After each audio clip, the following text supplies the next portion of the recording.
بسم اللہ الرحمن الرحیم۔ شروع کرتا ہوں اللہ کے پاک نام سے جو بہت بڑا مہربان نہایت رحم والا ہے۔ دوستوں، بہنوں، بھائیوں، بزرگوں، السلام علیکم ورحمۃ اللہ وبرکاتہ۔ آپ کے روزمرہ کے اسلامی سلسلے کی آج روشن قسط میں خوش آمدید۔ نور ہدایت اسلامی سوالات جوابات کے آج کی یہ پہلی قسط ہے۔ یہ وہ پروگرام ہے جہاں ہم مستند قرآن پاک اور قرآنی آیات اور حدیث کے نبوی کے ذریعے اسلام کے بارے میں علم اور وضاحت حاصل کرتے ہیں۔ آج کا اہم سوال یہ ہے کہ حضرت آدم علیہ السلام کے جسم کو بننے میں کتنے سال لگے تھے، کتنا عرصہ لگا تھا، کتنے مہینے لگے تھے، کتنے دن لگے تھے۔ حضرت آدم علیہ السلام کی تخلیق تاریخ وجود میں سب سے زیادہ قابل ذکر اور واقعات میں سے ایک ہے۔ اللہ تعالیٰ نے آپ کو سب سے پہلے انسان اور تمام بنی نوع انسان کا باپ ہونے کا اعزاز بخشا۔ قرآن پاک اور صحیح حدیث کا لٹریچر اس بات کی گہری بصیرت فراہم کرتا ہے کہ حضرت آدم علیہ السلام کی تخلیق کیسے ہوئی، ان کی تشکیل کے مراحل اور اس عمل کے پیچھے الہی حکمت کیا تھی۔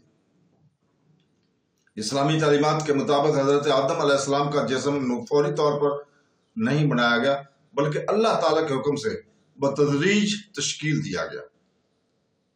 اس کی تخلیق کا عمل خالق کی عظمت اور کمال کی علامت ہے، جس نے انسانی زندگی کے ہر پہلو کو درست اور مقصد کے ساتھ ڈیزائن کیا۔ اللہ تعالیٰ نے قرآن پاک میں سورہ ال عمران کی آیت نمبر 59 میں ذکر کیا ہے، جس کا ترجمہ ہے: بے شک اللہ کے نزدیک عیسیٰ کی مثال آدم کی سی ہے، اس نے انہیں مٹی سے پیدا کیا، پھر فرمایا کہ ہو جا، تو وہ ہو گیا۔ اس آیت سے معلوم ہوتا ہے کہ حضرت آدم علیہ السلام کو اللہ تعالیٰ نے بغیر کسی والدین کے براہ راست پیدا کیا ہے۔ علماء اسلام نے حضرت آدم علیہ السلام کی جسم کی تشکیل کے طریقہ پر تفصیل سے بحث کی ہے۔ روایت کے مطابق اللہ تعالیٰ نے سب سے پہلے زمین کے مختلف حصوں یعنی سرخ، سفید، کالے اور بھورے سے مٹی کو اکٹھا کیا اور اسے پانی میں ملا کر مٹی بنائی۔ اس مٹی کو انسان کی شکل دی گئی۔ تفسیر ابن کثیر میں روایت ہے کہ یہ مٹی بہت دیر تک کھوکھلی اور خشک حالت میں رہی۔ اللہ تعالیٰ نے اسے میں روح پھونکی۔ حضرت آدم علیہ السلام کے جسم کی تشکیل اور روح کے پھونکنے کے درمیان کا وقت بعض اسلامی روایت میں تقریباً 40 سال بتایا گیا، جبکہ دیگر روایت میں سے اس کا 100 یا اس سے بھی زیادہ سال بتایا گیا۔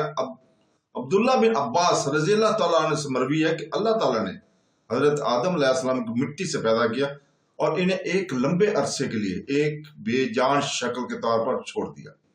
اس دوران فرشتے وہاں سے گزریں گے اور کہیں گے کہ اللہ تعالیٰ نے چاہا تو تم میں سے کوئی بڑی چیز نکلے گی۔ اور یہ روایت اس بات کی عکاسی کرتی ہے کہ حضرت آدم علیہ السلام کی جسم کی تخلیق ایک بتدریج الہی عمل تھا، جس سے کئی سال لگے، نہ کہ کوئی اچانک واقعہ ہوا۔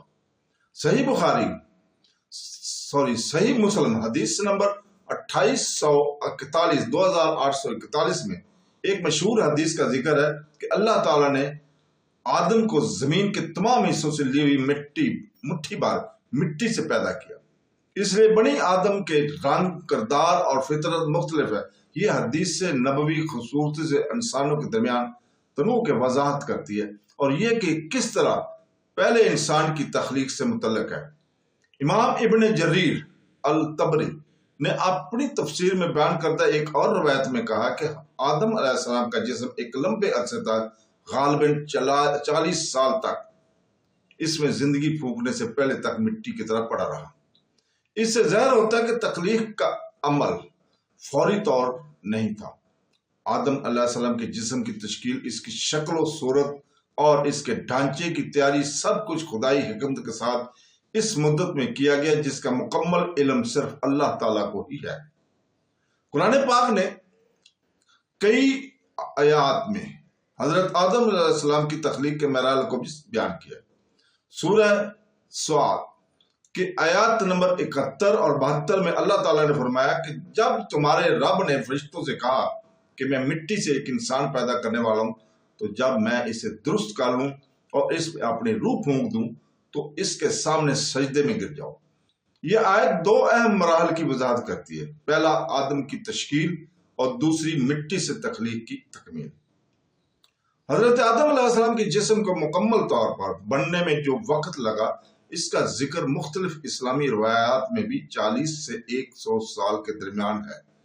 قیام کا یہ طویل وقت اللہ تعالیٰ کی تخلیق کی قوت اور انسانیت کو عطا کردہ عزت کے کمال کی نمائندگی کرتا ہے۔ یہ ہمیں یہ بھی یاد دلاتا ہے کہ بڑی نوع انسان کی تخلیق کوئی اتفاقی عمل یا حادثہ نہیں تھا، بلکہ ایک منصوبہ بند عمل تھا جسے اللہ تعالیٰ نے ایک مقصد کے لیے وعدہ کیا تھا۔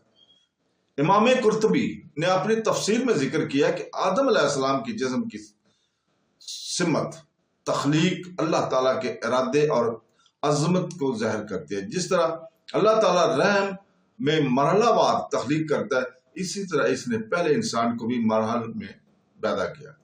آدم کی مٹی کی شکل زندگی کے داخل ہونے سے پہلے برسوں تک کھوکھلی رہی۔ جب آخر کار روح داخل ہوئی تو آدم علیہ السلام کو چھینک آئی اور کہا الحمدللہ، اور اللہ تعالیٰ نے جواب دیا کہ تمہارا رب تم پر رحم کرے۔ یہ حدیث سنن ابن ماجہ حدیث نمبر 4296 درج ہے۔ لہذا علماء کے درمیان سب سے زیادہ قبول شدہ فہم یہ ہے کہ حضرت آدم علیہ السلام کی جسم کو مکمل طور پر تشکیل پانے میں کئی سال لگے۔ 40 سے 100 کے درمیان سالوں کو صحیح تعداد صرف اللہ تعالیٰ کی معلوم ہے، لیکن یہ طویل دورانیہ ہی انسانیت کے صبر، مقصدیت اور خدائی مخلوق کی عظمت کی اہمیت سکھاتا ہے۔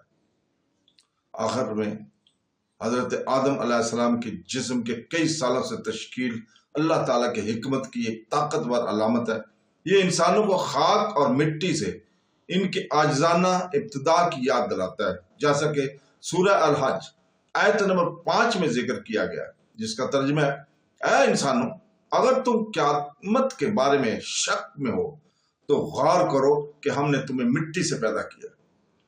یہ تدریجی تخلیق ظاہر کرتی ہے کہ حضرت آدم علیہ السلام سے لے کر اس کی اولاد تک انسانی وجود کا ہر مرحلہ اللہ تعالیٰ کے حکم اور رحمت کے تابع ہے۔ حضرت آدم علیہ السلام کی تخلیق کی کہانی محض ایک تاریخی واقعہ نہیں ہے، یہ ایک یاد دہانی ہے کہ ہر روح کو مقصد، دیکھ بھال اور الہی محبت کے ساتھ وجود میں لایا گیا ہے۔ ہماری دعا ہے کہ اللہ تعالیٰ ہمیں آج جو کچھ سیکھا ہے، جو کچھ سنا ہے، اس پر یقین کرنے اور اس کے اوپر عمل کرنے کی توفیق عطا فرمائے۔ آمین ثم آمین۔ اللہ حافظ کہنے سے پہلے ہم دعا کرتے ہیں کہ اے اللہ ہمارے علم، ایمان، فہم میں اضافہ کرو۔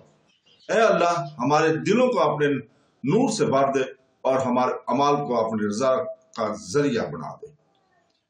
کل انشاءاللہ تعالی ملتے ہیں اسی وقت ایک اور متاثر کن سوال کے ساتھ۔ تو دوستو، بہنوں، بھائیوں، تب تک اللہ تعالیٰ کو یاد کرتے رہو، کیونکہ اللہ کے ذکر سے ہی دلوں کو سکون ملتا ہے۔ اللہ حافظ۔